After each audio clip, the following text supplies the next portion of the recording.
All aboard! Hey, what's up, everybody? You're listening to Cannabis Karaoke, where we ask you to grab the mic and tell your story. Get inside info from today's most interesting cannabis pioneers, and from the first note to the end of the song, listen up as you get to hear the stories of success on Cannabis Karaoke. Welcome back to another episode of Cannabis Karaoke. You might be getting tired of me saying that because literally every day I'm welcoming people back, but we made a commitment to continually do these podcasts, to talk to thought leaders, and we're going to continue on that path today. We have some great guests. We've got a double header with us here. We've got Joseph Sulistyo, the CEO of Sproutways, and we've got Jake Tital, who is the co-founder and head of business development. And just real quick, Sproutways is a... I'm going to butcher this and you can correct it, but you guys are a seed genetically, like you guys basically are in the seed business working with breeders, correct? Yeah. First of all, thanks a lot, Danny, for introducing us. I think we focus in seeds, we focus in genetics. I think from the overall kind of company perspective is that we provide an open marketplace for our genetics that come from legendary breeders. And what we want to do is actually to spark innovation and also to accelerate a little bit more of this supply chain and providing simplicity for a lot of the global cannabis and hemp market. And what we have right now is that through the product to the market right now are seeds, but also we provide the byproducts of those genetics that includes flowers, trims, and also clones. So in a way, basically, we're like an open marketplace for genetics, in different variety. And those variety are something that's rare and essential for the production of those cannabis. Jake and I have bounced off each other a couple times, happened to, cohabitate here in the Santa Cruz area.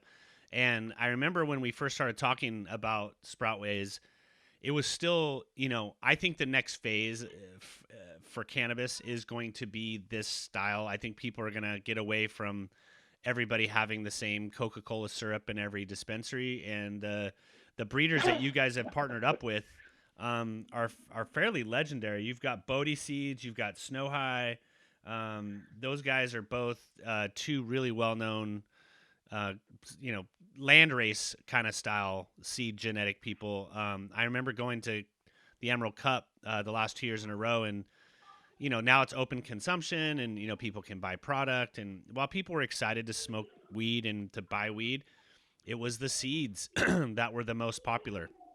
People were lining up for hours to buy their favorite seeds, and so you guys, in a way, we're kind of early to the space, but now fully seeded and ready to take advantage of the opportunity as people become, I don't want to say they're becoming more connoisseur of product, but I think everything's become so hybrided and so blown out that it's nice to see people getting back to their roots and being focused on, genetics. I love it. And I'll let Jake basically provide his aspect, but I think the idea that you mentioned about the seeds, I think what's interesting about that is that, I came from the tech world and, been there basically for quite some time, right, 20 plus years or so. And if you, and you must have come basically from the rich media side as well. I think that we all understand that when we have all these different tool sets, applications out there, right, within the last, kind of 5 to 10 years of our, evolution technology, it's really about providing control. And the way I look at the seeds is providing control directly to the home growers or hobbyists or medical patients, that they themselves then can actually dictate how they want their medicine to be. And having that control is important because we know that the supply chain and the sustainability of this distribution, cannot be dictated by just one or two or three groups of individuals. So I think having the people that are experiencing and really, need this medicine, giving them back basically this seeds and genetics, providing them a kind of a long-term sustainability for years to come. That's how I feel about it. Go ahead, Jake. Yeah, I was just going to intro you as like, where did you, like, as one of the co-founders of this, and being in Santa Cruz, we're a little bit blessed because we're around so much great cannabis. But what really led you, Jake, to kind of see this opportunity and to jump into it? Almost from the reverse side, right? Everybody else was jumping in it in 2017, 2018. They were trying to sell weed, package weed, create a brand, be a distro, open a dispensary. You kind of went the other direction. You kind of went to the back to the kind of origins of it and almost to the mythology of cannabis. When I was younger, you'd get some weed and you'd be like, oh my god, I think this is the one, man. I think it's the one from Amsterdam that everyone's been talking about. Now you're actually doing that. What was your mindset to jump into that space? Yeah, absolutely. Thank you. Glad to be here. I think my mindset was just there's so much noise going on in the space, and I really wanted to come in and build this more of the trust within the platform. And I know it takes a community, and so what Sproutways team and I are trying to do is to build that community and build that trust, and start with the genetics and be able to really lay the foundation of good, clean genetics from landrace, heirloom, and hybrid, and the education side, and tie it all together. You guys just did a. I have a couple questions about seeds, and I want to space them out a little bit. But you did. I just want to give you guys a nod. You did just recently partner with the Waverider Nursery and Santa Cruz Naturals to work with people on, and I know you sell your seeds through a couple other locations as well. Spoke to Colin the other day. Obviously, interviewed him. Him and I are friends, and we discussed a little bit about the relationship. But tell me a little bit more. Speak to the listeners a little bit more around what that means, because you connected a grower to a dispensary, right? And so that's a pivotal component that most people, I don't know if their minds obviously think at that level, but that is the connecting dots that you need. How did that come about, and how do you see that playing out in the future as you guys kind of move into this from the seed to the store kind of mentality from what I'm seeing? I love it. Yeah. So I think I would, first of all, I want to give credit due to the breeders, to my friends and partners, right? To Kagyu of Coastal Seed, Bodhi of Bodhi Seeds, Yeah, and those are Snowhigh of Legendary Genetics. Yeah, those are the man. Those are like the man, the myth, the legend, right? The reason I do that is because the relationship and the partnership that we have right now, and we're a very young company. We're kind of only operationalizing the genetics within less than 4 quarters. In a way, basically, kind of in just 3 quarters, and that's really young to the type of partnership that we have right now. That's why we're blessed.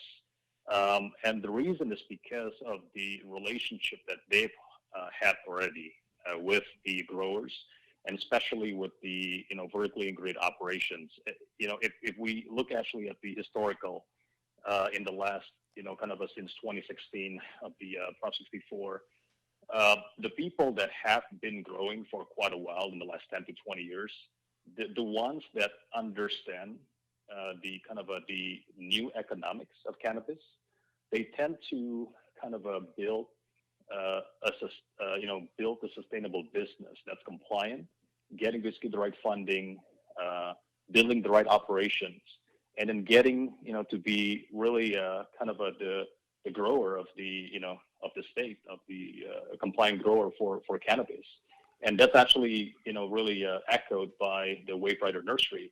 Again, give a shout out to Winston and also to Drew, that the founders of them. And I think they've been growing for especially Winston has been growing for like multi decades, and he has a great relationship with Kagyu from Coastal Seed, and that really stemmed that relationship to how we want to partner together and bring this beautiful genetics to market.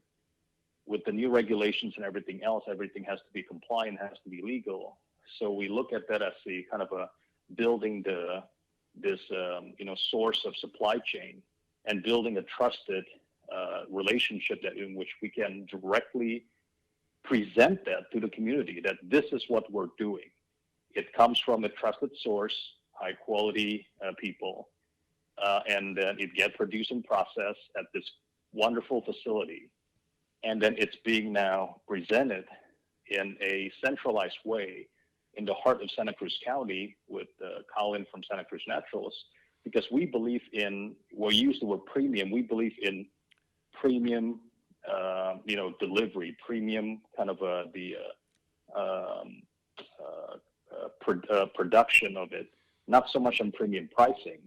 I think the quality and the accessibility of those cannabis need to be transparently presented to the public out there. So using basically those those nodes from the Waverider and the Santa Cruz Naturalist, we kind of try to connect the dots and provide the people with, this is what we're doing, instead of actually trying to close off and saying that, there's just one brand. So representations of all the brands and all the people out there is important for the community to see that this is what it takes to bring a beautiful product out there to the market. Yeah, you're really going from, you're controlling the supply chain is what you're doing. And one of the, I don't mean that in a bad way. I mean, you're basically in a scientific mythology, when you say control, you're making sure that the aspects of premium go all the way through to the end, to the consumer. And I really see this cannabis space is going to continue to mutate, right? Like right now you got dispensaries trying to sell everything. You got them trying to sell vape pens and flour and pre-rolls and cones and shatter and da-da-da. And I think eventually we're going to start seeing those things break off, and you can't be everything to everybody. I mean, we have a couple local little grocery stores around me. I go there for certain things, and then I go to the big grocery stores for other things. And so I see what you guys are doing, and I see how you're basically, it's benefiting the end consumer. The consumer is going to be getting a much better product, and really they don't even know what they're looking for still. And so unfortunately you're probably still a little early on the appreciation level, except if it's coming from like the weed heads or people that really know what's going on. But you're going to eventually be in a position where you'll have been able to work out all the kinks. You'll have been able to work out and expand and continue to offer more and more. And by the time the user, because people I think sometimes forget that the cannabis user is the one that is really going to dictate what happens. And I think there's a certain amount of education that has to go along with that. And in partnering with, Waverider and with Santa Cruz Natural, how do you guys communicate that to the end user? It's not unlike a small craft beer, right? Like the people that are really into beer will search out all of their stuff. What part of marketing strategy are you utilizing to educate the consumer on the premium product that you're offering? Yeah, appreciate that. And I'll provide the first part. Jake can provide the second part, because he's been very hands-on on the sales and also the business development of it. I think that the first thing, I have a mantra basically, especially as we build Sproutways, we built the brand, and the brand actually, in a way, stands on top of the giants, right? And I think that's what I always remind myself. Sproutways is not going to be Sproutways without the credibility and without the commitment and support from the people that we are representing. In a way, we're orchestrating what you said, basically. I think the control is that giving back to the customers. But what we're doing is orchestrating or connecting the dots. And, I think what's important on the marketing strategy is really about, it's not a marketing strategy anymore. I think it's just about a natural sense of connecting the dots and building the community. Unfortunately, community in cannabis is kind of it's double-edged sword. In one side, basically, you have a very close community that doesn't want to talk to anyone and want to keep their intellectual property and secrets for themselves. On the other end, you have actually this new entrance in the cannabis market. They would like to open it up as much as possible because they want to harness the essence of it. I think what we need to do is to bridge those gaps and have a practical meaningful conversations, and also kind of a filter what needs to be presented, because it's like, we cannot have people drinking from Firehouse every single time. And I think what we need to do is to filter those and have a little bit more sanitized, practical, and also healthy conversations. So I think that's the first thing we do from our communication, building that community. Go ahead, Jake. Yeah, and I think to add on to that, it's really important, when Joseph was saying about the community, it's really important to dig deep into to talk about the standard operating procedures. And here at Sproutways, we're really focused on trying to over deliver and giving the right marketing material for our consumers, our brand. And that starts with the dispensaries that we work with currently. It's just giving them the right information of how to properly grow and have the right videos, and what's the difference between feminized and non-feminized, and just education. And that's what really we're trying to do and bring together, and to share with our audience. I'm going to go a little deeper on that. What's the vehicle? Like, how are people able, how is the person that's listening to this podcast going to understand the effort that you guys are putting into this? Is it through bud tender education? Are the bud tenders the ones that are making that connection to consumers? Because let's be honest and face the facts here. The cannabis consumer is highly ignorant, not by choice, just by volume, right? It's so hard for them to understand or make decisions. There's so much news flying around every day about things that, a lot of times it's a marketing hype that gathers people's attention. What steps or what tools are you guys utilizing? I hear your desire to educate the consumer, but like how does one learn about what you have going on, and how hard is that for you? Because we don't have a direct line to consumers, and it's fairly fractured either via Instagram or social media. Like, what steps are you guys taking to help kind of build that following? Yeah. So, by the way, Danny, I mean, this is for all the audience out there. By the way, we didn't rehearse this. This is a fantastic conversation, and I think that what I'm just awed basically is that I think that we're kind of aligned in the conversation that we have, and also kind of the problem and the solution and the market fit. But you're able to kind of guide this conversation to a little bit to really very valuable information, and thank you for doing that. But so I can tell you basically what we've done. So this is kind of it's not our secret recipe or anything like that, but I think this is something that we've been experimenting, and from prior experience, basically I came from open source. And so, part basically of Linux Foundation, and Open Networking Foundation, my job basically is not only to provide disruptive technology and evangelizing it to thousands of people, hundreds of thousands of people, but trying to herd the cats. And the cats are basically the big giants of operators and the big giants of the enterprise of the world. And that's actually hard, right? Because they have the money, they have the business objectives, they have basically the pressures of the economic, and you are basically an open source foundation. And so I took basically that challenge and took basically the framework and the blueprint and trying to implement that into what we have right now. So prior to the Genetix operations of Sproutways, we were actually very focused as a media and education company, meaning basically is that our job is to basically to connect people and to actually to make them to be part of a specialized kind of a community or specialized kind of a channel in a way in which basically they can talk, they can share insight with one another. And so when we first kind of launch in a way, we launched ourselves basically as a community platform. And what I believe is that you can't, much like anything else in the big in the big pool of the initiatives and hyper up type of insights and news and everything, is that you have to go back to the drawing board. You have to go back to the basics. And the basics basically is about understanding the problem, looking basically, at the small scale, and then trying to basically provide predictability and consistency in the information education. So at first, what we do is that we build a small community within actually the small geographic of the Santa Cruz County, inviting basically up to about 50, 75 people into one event and talking about our mission and vision, which is to help them, hearing them, understanding their problem.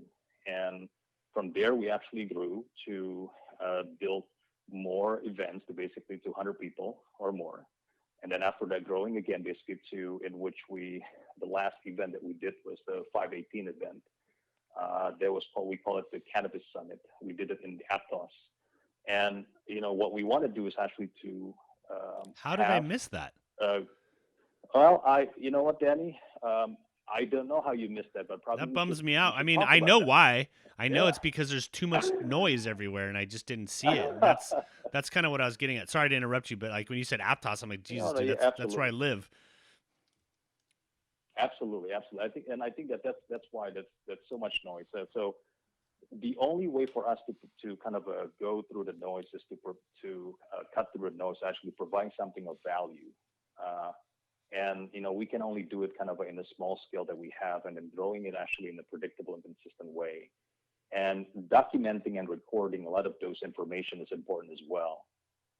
And also the channel in which we need to be able to disseminate that information is important as well.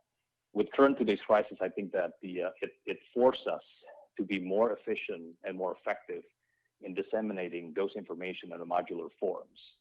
So, I think that we don't have kind of the kind of silver bullet to all of it, but what we can do that has been effective is that one is try to modularize those content in something that's a little bit easier to digest. 1, 2, 3 minute content, and then providing basically kind of almost providing a material of like a structure or a curriculum in which people are able to digest them based upon their level.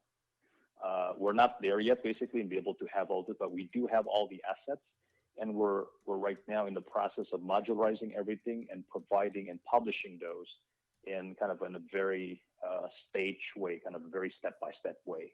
So that's one side. The other thing also that we have to do is we have to continue this conversation through a platform. So we have kind of a couple of different platforms we are utilizing that allows for people to have a specialized chat that's being moderated, so that if they have any questions to any one of our breeders, or any one of our cultivation experts, or even just about marketing or business, they can talk to us directly. And we start first with let's say with the bud tenders within the Santa Cruz Naturals people. Basically, we take their information, and then we invite them, we onboard them onto this community, and so that we can have a closed loop of that conversation. If this works, then it will create a ripple effect in which we hope we can scale to all the other partners, dispensary partners that we have, and then building basically that sort of a community. And I think doing this as well, doing a podcast such as this with you, building a new relationship, and we've just got invited with another podcast as well. That's one thing that we can do. And I think that it's about kind of a change happens basically with everyone else. It doesn't happen from just one person. We hope that we can bring this best practice and then share that with our brethren, right, within our relationship. That's kind of my thought to it. It's funny. I'm sitting on your website right now while you were chatting, and again, having some intimate knowledge of at least bouncing off Jake every now and then, and tracking and watching. Now's as much as everybody's locked up in the COVID situation. Kind of doing our quarantine to do our job to flatten the curve and to kind of stay away from people while it gives us a chance to do stuff like this and, learn. And I think one of the most important things and you answered the question the way I was hoping, which is you're creating content to share with people, because I think nowadays, when I was growing a business, and I'm sure you'll agree with this, Joseph, sorry, Jake, you may be a little young to remember a world without social media, bro. But when we were building a company in the 90s, fuck, there was nothing, dude. There was no communication like we have right now. And so, the fact that you guys are building content, I think you're on the right track. You have to do the circuit, because it's not a traditional market by which you can get your voice out there. And so people can actually learn about you. And then once they learn, and the fortunate thing that we're in right now that we weren't in 10 years ago or even 12 years ago when social media kind of popped off, people are looking for content now. Before, people waited for content to come to them. Now people are going after content and finding things. And so I think you guys are time is your worst enemy at the moment, and you just got to keep going step by step. One of the things that I find is interesting, and I'm just going to ask because it's such an interesting word for most people. They don't understand what metric means, right? They don't understand what metric compliancy means. A lot of customers think metric has to do something around the testing, the cleanliness, explain what being a metrically compliant company means. That's kind of interesting. So the I would say that I would kind of put an analogy on this. I think that many industry, basically, especially in the early age, the same thing with cloud, the same thing with networking, the same thing with with even PC back in the days. I think there's always a certain, I use the word metric now from the perspective of performance, key standard, key criteria to qualify if something actually is good to go to market. I think that the way that we have right now in cannabis is because we've kind of grown so much from the traditional market up until now, but in the legal market, we're still very young. So metric has been used obviously in different states that has been kind of regulated under the state regulations to sell under recreational or medical or both. And metric has been used to be able to register the kind of that products and also the chain of the production up until to the sale. They call it the seed to sale, to be able to provide some kind of tracking. Basically, that's why they call it track and trace, to track basically the production up until distribution, up until basically the selling aspect of that particular product. Now, we kind of pride ourselves here in California saying that we're metric compliant. We were actually first, before we start the Sproutways, we are already we are already a certified integrator for metric, which means that we're one of those companies actually that can take, that have access to the metric APIs. APIs is the interface that you use to be able to communicate on the back-end programming information. So the information that people have about what's the poundage, what's the name of the strain, where it's being grown, all those things are information interfaces. And we are certified to basically to build the platform and software to harness those information and publish them to the people, and also to input or output any type of parameters, that making sure that this product can be traced from where they were sourced, where they were produced, up until basically where they're being sold. So that's what we think about metric. Now, I'm taking this a little bit further by using the word metric compliant because, again, we talked about seeds in the beginning. And I think seeds are one of those things that have been kind of a miss in this whole ecosystem. Product basically has a 1/8 as a flowers. It's very easy for people to see that that's an actual, that's cannabis. That's something that can actually have a psychoactive effect. Basically, that way you have to regulate them because it's like alcohol and tobacco. Seeds are very it's not deliberate, right? It obviously there's no psychoactive effect of it, but they're important basically in the ecosystem. So in a way, what you mentioned that we're new in this market, it is actually true because we're seeing that right now is that the compliant seeds are still not very known to the mainstream market.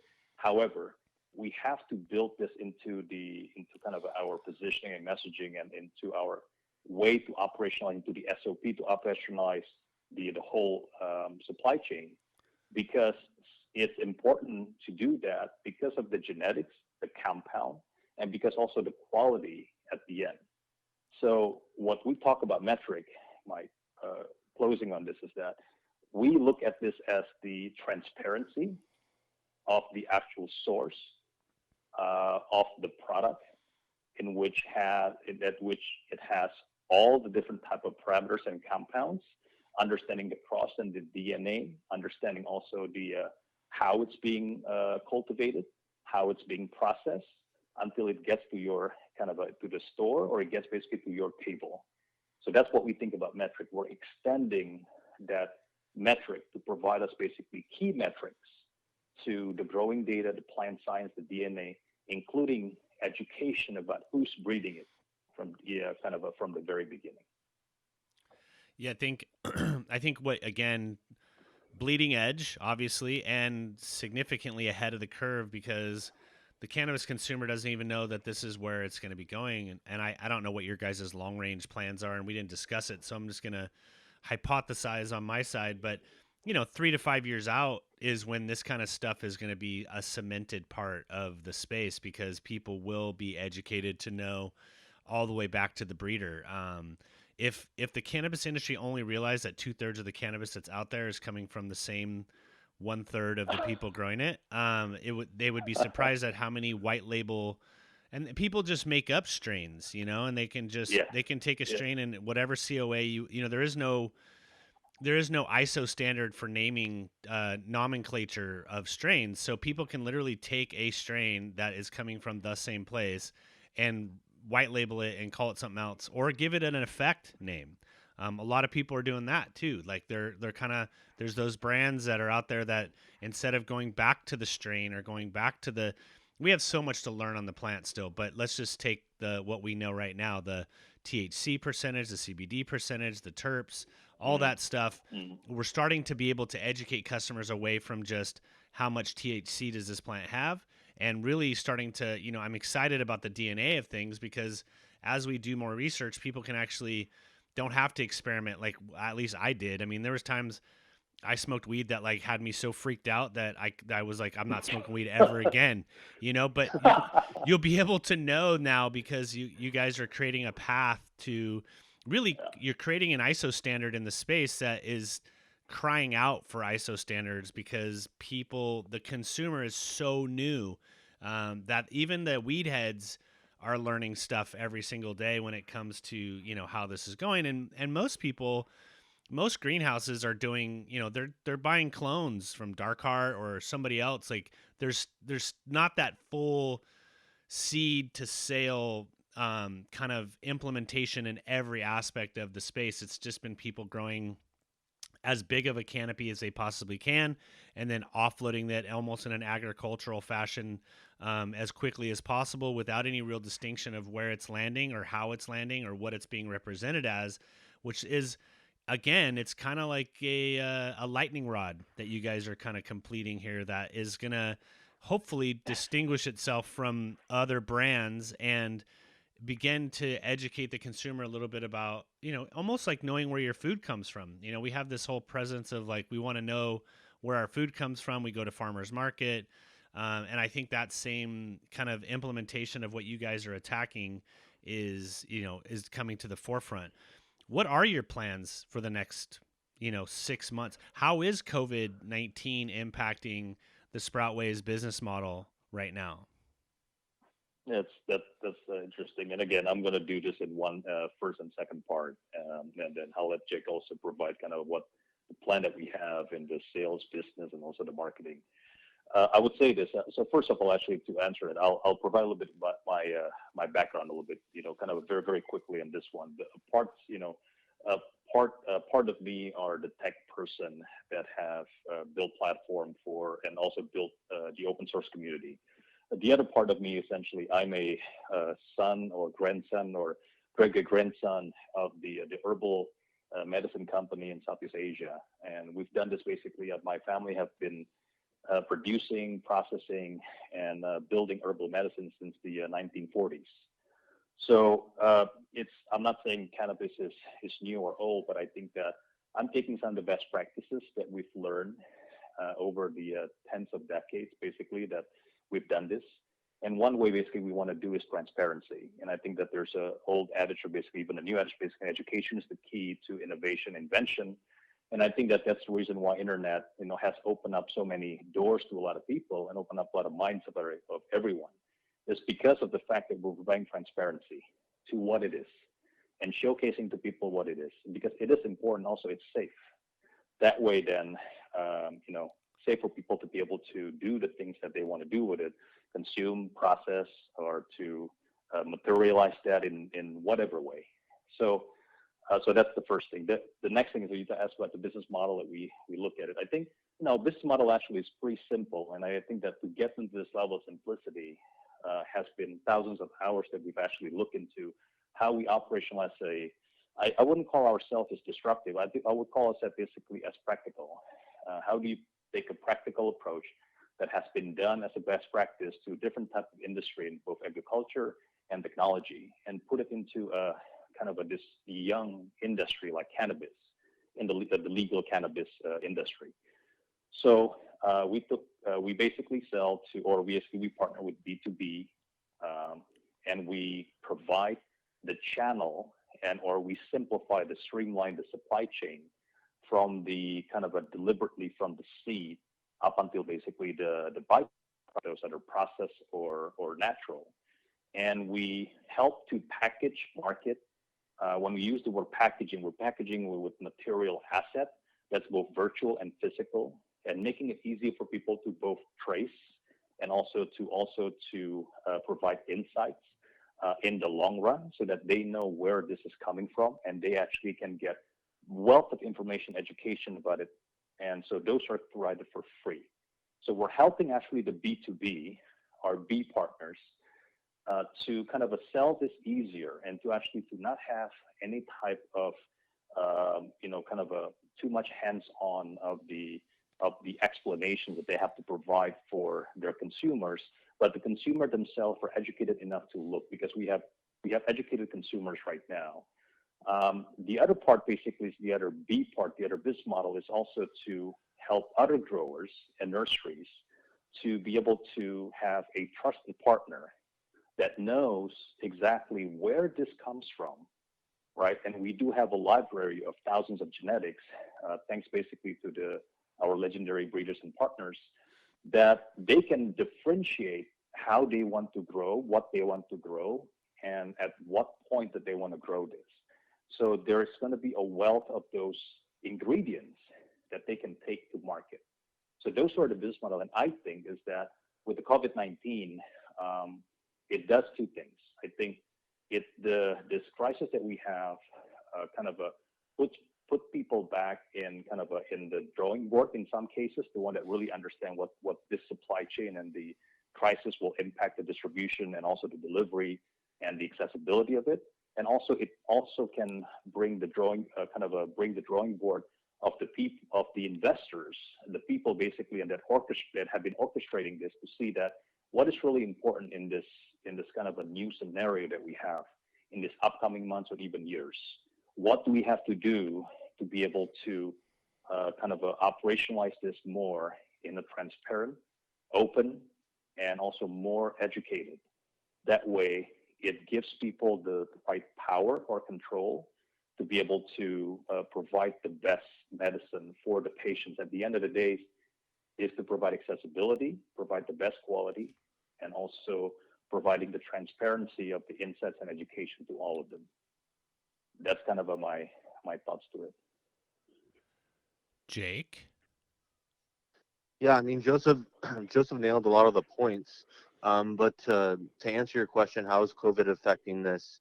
We're doing a lot more things digital. We're thinking about the future of, and Joseph touched on a really key point. On our packaging, there are things on there that you're able to, for the end consumer, for them to be able to get further education, to get that knowledge, to get that content, like you were talking about earlier, Danny, to help them with the process of, once the transaction is done, to have them have major success. And I think that's where Sproutways is going. We want to help really be an amazing community, really focus on the genetics and education, and just try to use all the resources that we know possible for the end consumer to help them with the education and the genetics. We started this off by kind of talking about the press release that you guys, the vertical supply chain that you guys have assembled with Waverider Nursery and Santa Cruz Natural. When can consumers begin to see that product flowing through that pipeline? Like, are we looking, 6 to 8 weeks out, 2 months out? Like, when does that product land for the consumer to be able to purchase? Jake, go ahead, buddy. Yeah, the product is able to be purchased now through our genetics, through the seeds right now, through some of the dispensaries that you named earlier, as well as some other partners in the Oakland area. And we're just really focused, like I said, on the seeds to start, but we'll eventually have other products in our pipeline as clones and mostly the flower. That's what we're going to be really focused on. but right now it's seeds through their dispensaries. And if people take a chance and go to the website, as while you guys were talking, I was just, going through it more and more. It really is a wealth of information. I happen to, Durban Poison is like one of my faves. And I noticed that you got to have one on here called High Voltage. And so I started reading Yes. about it. And, there's a full description of the plant. There's a picture of what a finished bud would look like. There's the potency, the flowering time, how to sex it, what's the height, the fact that you can grow it indoor, outdoor. It's a hybrid. It's a balanced dominance with the fruity, fuely flavor. Then you got a little bit of Breeder's Diary with the other strains that they're contributing to your guys' platform, and then you have a little bit about the seeds. I mean, the biggest thing is being able to go to a web page and having your questions answered without having to look at an FAQ. And then you also have like a little like how-to series. So I think you guys are doing a great job with creating that platform of literally walking someone through as if they're in a shoots and ladders game to the end result. And I think that especially as we continue to progress into the space and as right now we're seeing a lot of heavy-handed regulation, which is causing the illicit market or underground market to flourish. People are going, which is kind of in a way, ironically, a benefit to you guys, because this means more people might be trying to grow their own and start trying to really understand a little bit more, which ironically, whether they succeed or fail, will teach them a little bit about genetics and how things are supposed to act and how hard it is. I mean, people, I'm not going to just lie to you, like to these people that are breeders and growers, and that is the hardest job in the world to do. So it's really right now a blessing to have access to something like what you guys are offering, because most of it out there is you got to be pretty educated to know what seeds you're getting, and it really is a little bit of a speakeasy game to get those seeds, the ones that you're looking for. So kudos to you guys for building out a well-rounded website that not only touts what you do, but actually gives education. And you're kind of almost like a platform for other people. You're really providing the ecosphere for people to come and become educated about these breeders and what's going on. And I'm excited to see how that rolls out over the next couple of years. Like I said, I've seen it. I think Jake and I started talking a couple of years ago about maybe potentially having you guys advertise on CCTV. It was still really premature at that point. You guys were still kind of building things out, and then having seen where it's at now, and then culminating with that press release. I know Colin was really excited about it. I know Colin's one of those operators that is pretty intent on clean cannabis and really bringing the right product to his consumers, not just the branded product, because most dispensary owners go after whatever hype is happening because that's what the consumers are going after. So, getting away from the heavy hitters, if you will, of the world and getting more into the true product that we know is going to prevail. All those brands are going to kind of eventually take their seat at the table, but it'll be things like this and companies like Waverider and Santa Cruz Naturals and the consumer that will benefit off of what you guys are doing. Absolutely. I think, Danny, you've said it the best way, and I think that's a beautiful closing. I want to do a shout out also to all our partners that we have out there. Jake mentioned a little bit about our Oakland dispensaries as well, like Hi-Fi and Eco, and also we have a Curbstone as well. Everyone can actually see all our dispensary partners from our website. But I think that you summarized it really well, Danny. And thank you again for that, for all the acknowledgement. And we know that the road is still long. We're only doing what we can. And I think that the more people that we partner with, the more people that we engage with through this platform that you have here and through others, hopefully we'll get into the smart people's mind and then help us actually to bring this best practice globally.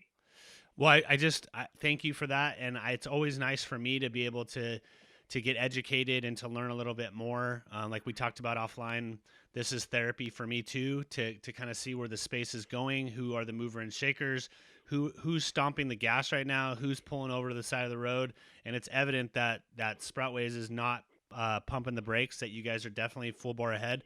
Where can people find you? There's Sproutways.com. I encourage people to go check that out and really read up on things. But what are your guys' social handles, and what can people do to kind of get in contact with you? Twitter @Sproutways. Those are the best ways to get a hold of us. People, if you have questions, slide into their DM, send them a note. Jake's pretty active on there. We communicate all the time. In fact, we put this whole thing together across Instagram DM. Thank you guys for your time. I really appreciate it. Stay safe out there. Thank you, Danny. Make sure that we come out on the other side stronger than before, and be kind. Thank you, Danny. Thanks, guys. Thank you, Danny. That's a wrap. Thank you for listening to this edition of Cannabis Karaoke, another kick-ass podcast about all things cannabis. You can find us on iTunes, Spotify, SoundCloud, and our website, cannabiskaraoke.tv. And if you or someone you know would like to be on the show, please hit the book your interview button on the right. Cannabis Karaoke. Grab the mic and tell your story.